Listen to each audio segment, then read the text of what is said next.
Ambati Silks, Kanchipuram Saree Store, now in Vijayawada. Exclusive Pattu Sarees, Salwas and Lehengas. ఈరోజు ఒక variety idli చేసుకుందామండి. మామూలుగా మనం మినపప్పు ఇడ్లీ చేస్తాం, మిల్లెట్ ఇడ్లీ కూడా చేసుకుంటాం కదా. రవా ఇడ్లీ కూడా బాగుంటుంది. అంటే మన దగ్గర రెడీగా ఇడ్లీ పిండి లేనప్పుడు కొంచెం డిఫరెంట్గా బొంబాయి రవ్వతోటి కొంచెం పెరుగు కలిపి రవా ఇడ్లీ చేసుకోవచ్చు. బాగా సాఫ్ట్గా స్మూత్గా వస్తాయి. అయితే కొంచెం బేకింగ్ పౌడర్ కానీ ఈనో పౌడర్ కానీ వేస్తే కొంచెం ఫ్లఫీగా వస్తాయన్నమాట. ఒక హాఫ్ అన్ అవర్ టైం తీసుకుంటే చాలు. అరగంట సేపు రెస్ట్ పీరియడ్ ఇస్తే చక్కగా తయారవుతుంది. ముందు ఒక మూకుడు పెట్టండి. ఈ రవా ఇడ్లీలోకి ఏంటంటే మన ఇష్టము, మనం కొంచెం క్యాప్సికము, క్యారెట్, క్యాబేజీ అట్లా ఏదైనా వేసుకోవచ్చు. సింపుల్గా అయితే ఓ క్యారెట్ ఉన్నా మనకు సరిపోతుంది. ఒక 8-10 ఇడ్లీలకి ఒక్క క్యారెట్ చాలు. కొంచెం అల్లం, పచ్చిమిర్చి, ఉప్మాకి ఎట్లా తాలింపు వేస్తాం అలా తెరమాత వేసుకోవటము, అందులో ఈ రవ్వ పోసి వేసేయటమే అనమాట. ఒక 2 స్పూన్స్ నూనె వేయండి. ఇందులో జనరల్ ఉప్మా తాలింపు ఎలా వేస్తామో అలాగే వేసుకోవాలి. శనగపప్పు, మినపప్పు, ఆవాలు, జీలకర్ర వేయను, ఈ 3 వేయటం, అల్లం, పచ్చిమిర్చి, కరివేపాకు వేసేసి క్యారెట్ వేయటం. అంటే ఉప్మా తాలింపే, టూ మచ్గా వేయద్దు. కొంచెం ఉప్మా కంటే కొద్దిగా తక్కువ అనమాట. మరి ఎక్కువ పప్పులుగా ఉంటే అంత బాగుండదు. నూనె కాగింది, ఆవాలు వేద్దాము. ఫస్ట్ ఒక 1/2 టీ స్పూన్ ఆవాలు పేలుతూ ఉండగానే కొద్దిగా 1/2 టీ స్పూన్ శనగపప్పు, 1/2 టీ స్పూన్ మినపప్పు,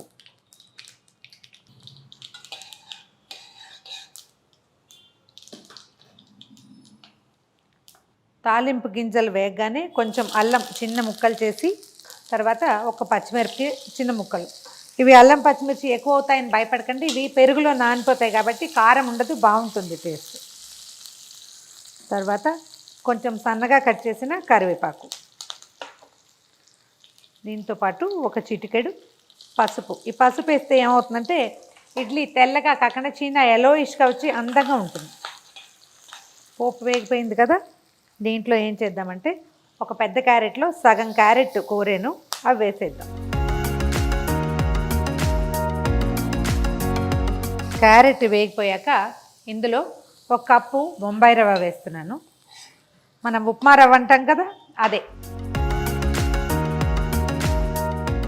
మొత్తం కలిసేలాగా వేయించేసేయటమే దీన్ని. ఒక 3-4 నిమిషాల పాటు వేయించండి. వేయించాక సరిపడా ఉప్పు వేసేసి రవ్వ వేగంగానే స్టవ్ ఆపేయటం. ఈ రవ్వని వేరే పాత్రలోకి మార్చేద్దాం.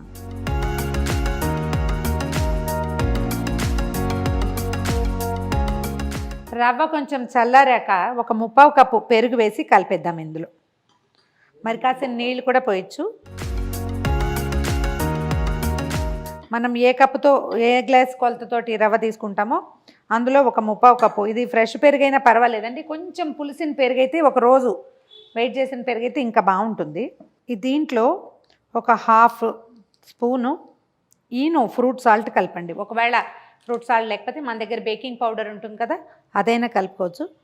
మజ్జిగ నీళ్ళల్లో వేసేద్దాం, అప్పుడు ఈవెన్గా కలుస్తుంది అన్నమాట.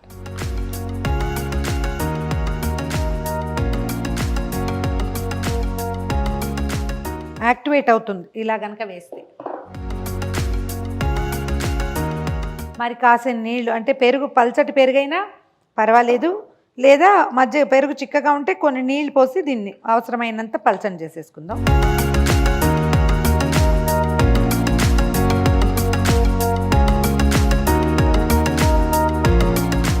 ఈ పెరుగు వేసి బాగా కలిపేసిన తర్వాత ఒక 5-10 నిమిషాల పాటు మూత పెట్టి దీన్ని పక్కన పెట్టండి. ఈ లోపల మనం ఇడ్లీ పాత్ర రెడీ చేసుకుందాము. ఇడ్లీ పాత్రలో కొంచెం నూనె కానీ నెయ్యి కానీ రాసి గ్రీజ్ చేయండి. అంటే మనం ఇడ్లీ వేస్తాం కదా, తేలిగ్గా ఊడి రావడానికి, వేస్టేజ్ లేకుండా, అతుక్కోకుండా ఉంటుందన్నమాట.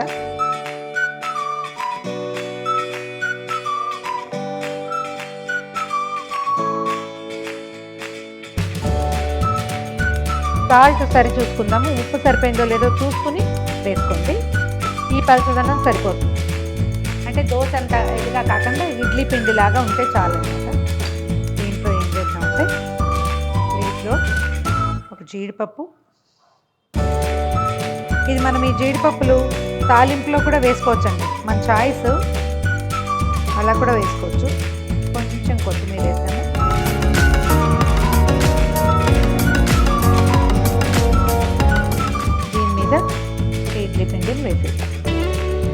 మరీ ఫుల్గా వేయద్దు, మనం ఈనో వేసాం కదా కొంచెం పొంగుతాయి.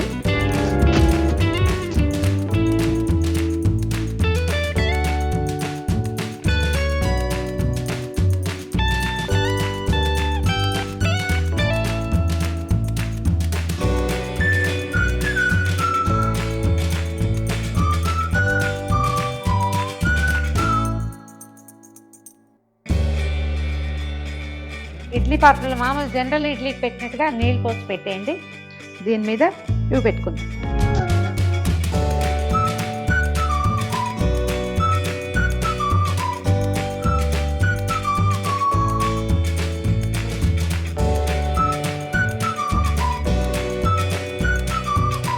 మూత పెట్టి 10 నుంచి 12 నిమిషాల పాటు మీడియం ఫ్లేమ్ మీద స్టీమ్ ఎక్కనివ్వండి. 10-12 నిమిషాల పాటు ఇడ్లీలాగా స్టీమ్ చేసేయండి. స్టీమ్ కుక్కర్ సెటిల్ అయిపోయాక ఆపేసి మూత తీసేద్దాము.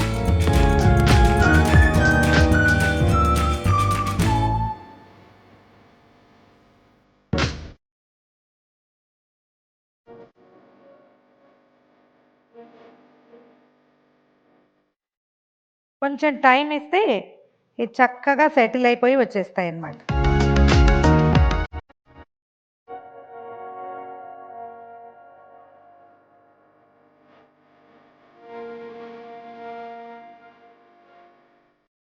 కొద్దిగా జస్ట్ స్టీమ్ చల్లారనిచ్చి దీన్ని సర్వ్ చేసేయచ్చు. కొబ్బరి పచ్చడితోటి ఎక్సలెంట్గా ఉంటుందండి.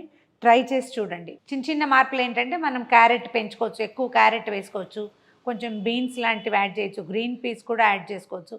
అంటే ఇంకా కొంచెం న్యూట్రిషియస్గా చేసుకోవటం అనమాట. అది కావాలంటే అలా చేసుకోవచ్చు. ఎంత మటుకుంటే ఏ పదార్థం ఉంటే దాంతో చేసేసుకోవచ్చు. ట్రై చేసి చూడండి. ఈ వీడియో కనుక మీకు నచ్చినట్లయితే లైక్ చేయండి, షేర్ చేయండి.